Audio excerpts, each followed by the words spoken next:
Okay, so today we've got the OnePlus Pad Go 2 and the OPPO Pad 5, and honestly, these are basically twins. Same 12.1-inch display, same Dimensity 7300 Ultra chip, same 10,050 mAh battery. It's almost impossible to tell which one's better. What actually matters is real-world use. Stuff like which screen looks a little brighter, which one sounds better, which one handles palm rejection properly when you're taking notes. You know, those small details that make the difference.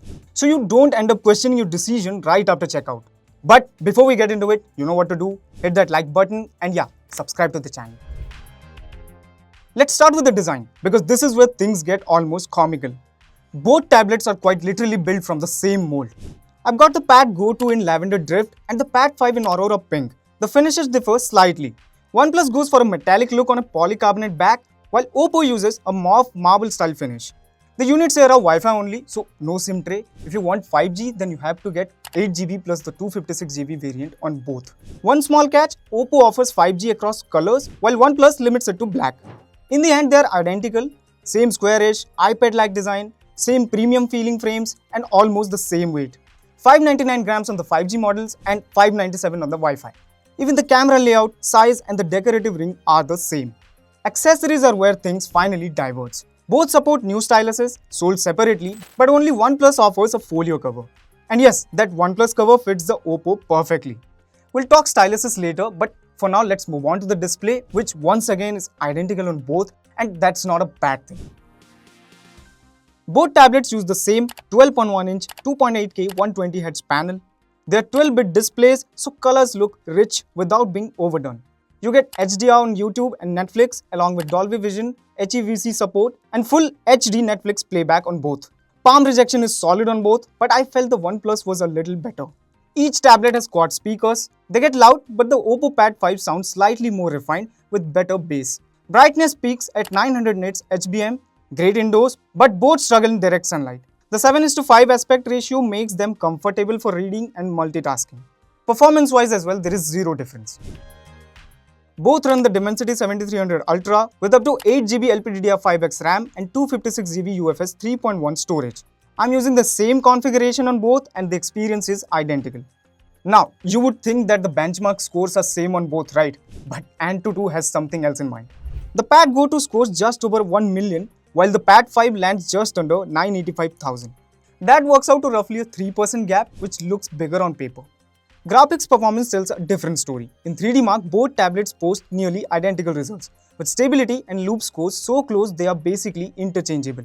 So we ran Geekbench to understand why the CPU was behaving that way. Sure enough, OnePlus edged ahead, slightly in single core, while OPPO pulled back a small lead in multi-core.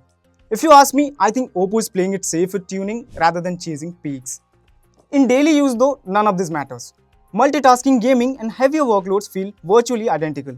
Software is another area where these two refuse to separate. Yes, the OnePlus Pad Go 2 runs OxygenOS 16, the OPPO Pad 5 runs ColorOS 16, but in actual use they feel almost identical. The layout, the customization options, even those glassy iOS 26 style UI elements show up on both tablets in the same way.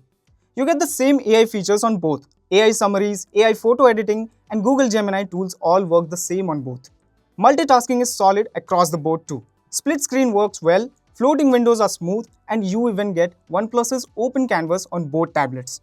Now here's something interesting. We did not receive the stylus with the OPPO Pad 5, so we paired it with the OnePlus's stylus instead.